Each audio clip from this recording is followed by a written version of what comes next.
Hello, it's James Garrett, video trainer at H&E Media here. In today's video I'm going to show you how to create a logo and then make that move in sort of quite a subtle but quite effective way, just to add a bit of sort of visual interest and professionalism to your videos.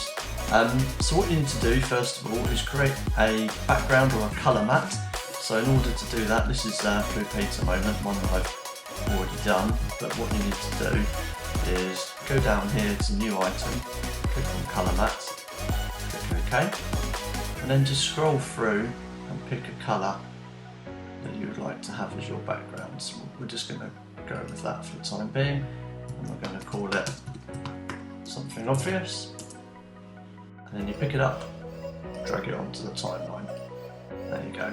Now what I would recommend, if you do want to put your logo at the start of the video, is don't make it go on for too long, because people's attention spans are awful these days. So a couple of seconds really is enough. I'm going to go for 2 seconds. You'll barely notice the logo's there. The next thing is to actually get the logo. So again, if you need to put a logo in, go to File, Import, and then locate the file, like so. This isn't the logo, it's just to show you how to bring that in. We've already got the logo here, so what we're going to do is pull this across, and then we want to put this on the row above the colour mat. If you put it on like that, it wipes out the colour mat, and you obviously don't want to do that. So just pick it up, drag it on, and put it on any of the rows above. And we're just going to shorten it back to the length. Now if you look here, you'll see it's far too big.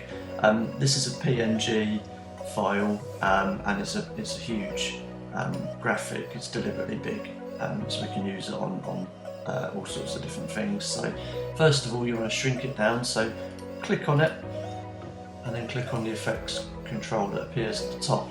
If you click off, effects goes. If you click on, effects comes back.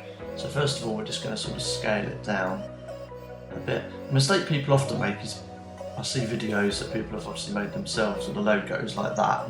That just looks naff. Don't do that. You know, something a bit more subtle. But what you really want to do is add a bit of visual interest to that, with a gentle creep, so it's going to move slowly outwards or look like it's moving away from you. So in order to achieve that, click back on the logo or the graphic or the text or whatever it is, and then go up to the effects panel, and then next to the word scale, there's what looks like a stopwatch. So you click on that and it's toggle animation. Now make sure the cursor is set to the start point here. So what we're going to be doing is adjusting the size of the image, and it's really important that when you do set that initial point, that you have the marker at the start. And then what you want to do next is move the marker along to the very end. And if you're not sure you're on the very last frame, just tap on the key to move it to the right, and then you can see there we've just moved off a bit, so go back one, and then you just want to adjust this. For a gentle creep, I'd probably move up, I don't know, 23 to 28, let's try that. It should be fairly subtle. So yeah, that's quite quick, so I think we'll slow that down a bit. So just go back to the end. Let's try 26. I don't want it to be too obvious, I just want a fairly gentle movement. Yeah, that works pretty well. So you can see you could do that on text, you could do that on images, you can do that on logos, so that's really handy to do.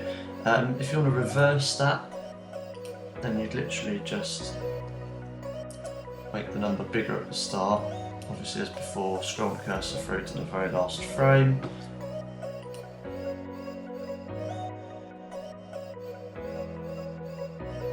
And then make the number smaller at the end, so it goes from bigger to smaller. Like that. Obviously, it's a little bit too obvious in my mind, because it's only on the screen for 2 seconds, so it's quite a big leap. But again, you can play around with the numbers and see what looks good, but I find just adding a gentle, subtle bit of movement can make all the difference, and make things look really good. So again, you can do that, logos, text, anything you want really, you can apply that to, and it's quite straightforward to do, and just a nice technique really. So I hope you found that helpful.